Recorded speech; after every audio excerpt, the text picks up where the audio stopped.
My guest has written a piece called Who's at Fault for California's High Energy Costs. He writes, California Governor Newsom is emphatically finger-pointing, scapegoating, and complaining that all oil companies are making outlandish profits. But he may be out of touch with the elephant in the room, the mirror on the wall. While the Gov is doing everything he can to shut down oil production in one of America's most oil-rich states, the governor is blindly pushing California energy policies ahead of our basic energy realities, leaving the state at mercy of an unstable world for the vast majority of its energy supplies, end of quote. Please welcome policy advisor for the Heartland Institute and author of several books, including, but not limited to, Clean Energy Exploitations, Helping Citizens Understand the Environmental and Humanity Abuses That Support Clean Energy, Ron Stein. Ron, thank you so much for coming back on. I appreciate it. So the governor is not looking at the mirror on the wall. The governor? The governor. You know, it's interesting. Under his watch, I mean, all these oil refineries are making tons of money, but under his watch, 2 of them have shut down. In Northern California, Rodeo, Phillips Rodeo and Marathon are not making any gasoline. They're not making any aviation fuel. They're not making the oil derivatives that make 6,000 products in our daily lives. They're only focusing on renewable diesel. And under his watch, there's 2 more refineries that may shut down in the coming years. They're making so much money, they're going to shut down because the Bay Area AQMD wants them to be cleaner than they are already. Of the 700 refineries in the world, California's got the cleanest refineries. And the Bay Area AQMD wants them to be cleaner. And to be cleaner, each would have to excess of $1 billion. And both have says, we can't pass that off to our clients. And so they're out of here. And so right now it's in the courts. And if the courts uphold the ruling by the Bay Area AQMD, then Chevron leaves and PBF, that used to be the old Shell refinery, those 2 leave. Now, Larry, as it turns out, those are the only 2 refineries in Northern California that make aviation fuel for the international airports at San Francisco, Oakland, San Jose, Sacramento, and the entire Northern California military. So when those 2 refineries go down, we start importing their fuels from China and India. Ron, can we back up on this outlandish profits part for a second? I hear this all the time from the left, and sometimes at the federal level and sometimes at the state level, they launch these investigations into the outlandish profits. They never find the collusion that they look for. And there are lots of industries in America where the return on equity is much higher than the oil and gas industry. Big tech, for example, pharmaceuticals, for example, the drug stop, for example. Nobody seems to accuse all those industries of outlandish profits. It's ridiculous. And if I'm not mistaken, correct me if I'm wrong, Ron, California at one time was headquartered to all 10 of the major oil and gas companies and is now headquartered, I think, to none. All gone to Houston. Yes. No, it's amazing that energy costs probably get more publicity because it affects everybody's pocketbook immediately. And so it gets, Newsom a lot of press. And right. Whatever he says into the microphone gets transcribed into the newspaper, and it's pathetic. But he gets the attention. And you write in your piece that 20% of the world's 700 refineries are expected to close in the next 5 years. That's not good news. No, because the 700 refineries, they're making the oil derivatives that make the 6,000 products we didn't have before 1900. All the infrastructures, and our basis of living, our lifestyles, our economies are based on all the products in our daily lives.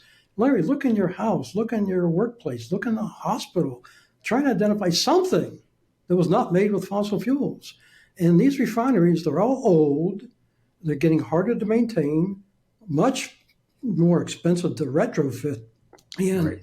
20% are projected to close in the next 5 years. And that's 140 refineries. Quote, gasoline imports were also lower than the previous year, caused by a near tripling of freight rates, end of quote. That's true. Well, despite the U.S. blowing right through the $31.4 trillion debt ceiling in January, the leftist White House still refuses to reduce spending. While our national leadership has buried their heads in the sand when it comes to fiscal responsibility, it is time to pull yours out. Now would be a great time to diversify into gold with Birch Gold. In times of high uncertainty and instability, gold is king. It's dependable. Birch Gold makes it easy to convert an IRA or 401k into an IRA in precious metals. Here's what you need to do. Visit LarryForGold.com to claim your free info kit on gold and then talk to one of their precious metal specialists. Think about this. To dig our country out of this mountain of debt, every single taxpayer in America would have to write a check for $247,000, and it's only getting worse.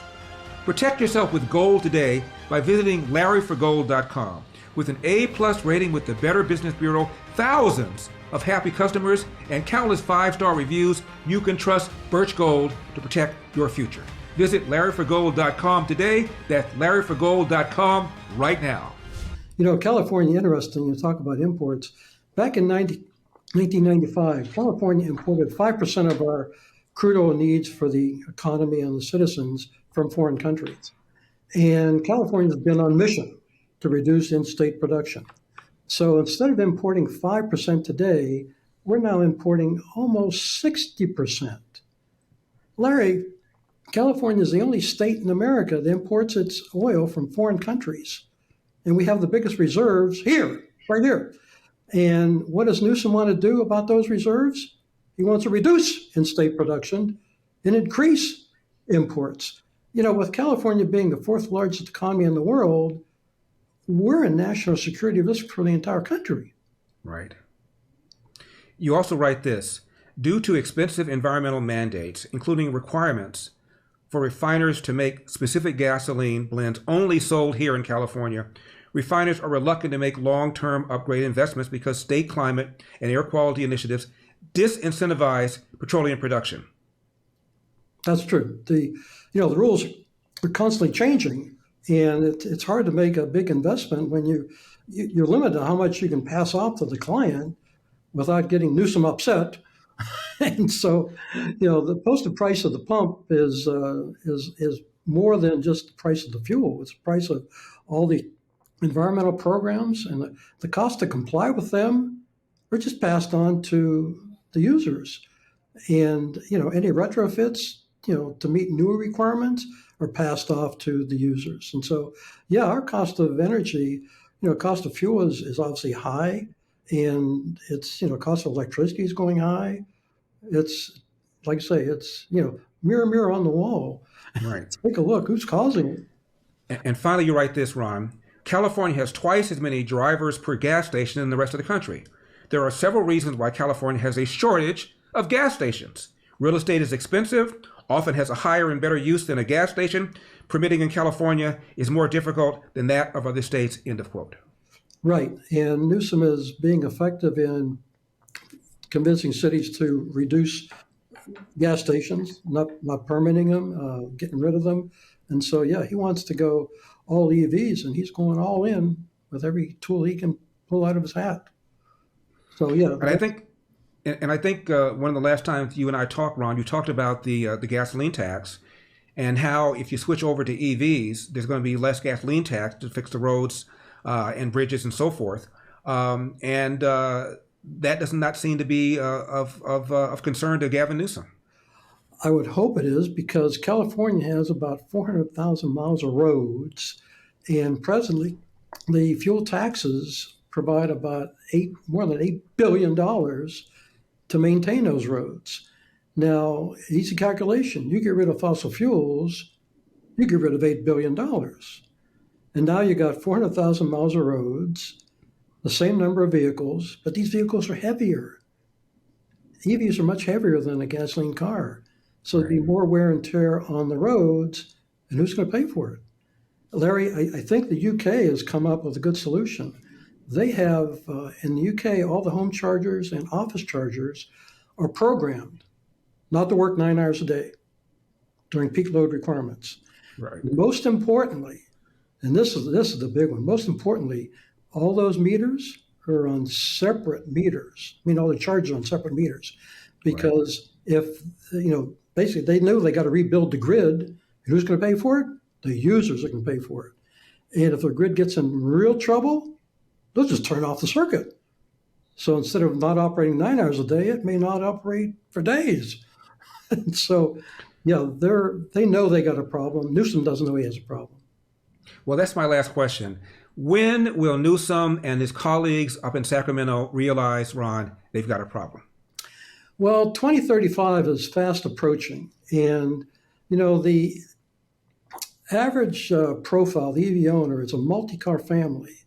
Right. But only about 12%, basically less than 5 million of the 40 million that live here in California are multi-car families. 40% of California, which is 16 million people, are single-car families. They need a workhorse.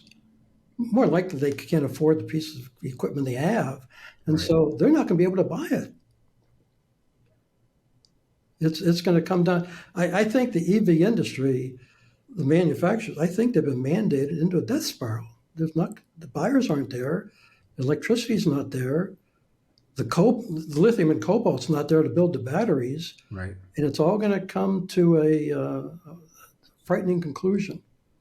So your prediction, Ron, is circa 2035 is when the alarm bell goes off? We're going to be like you say, we thought Havana had a lot of old cars. Right. We'll be the old car capital of the world here. Ron Stein, as always, thank you very much for coming on. We appreciate it. Larry, have a great day. You too. I know you guys are liking these giveaways, and this time it's going to be the best one yet. Are you ready? For this giveaway, I want to invite you to join me for dinner at one of my favorite restaurants. That's right, you heard me right. Fine dining with the great Eldersky. We can talk about anything you want, and I'll answer all your questions. Well, mostly all your questions.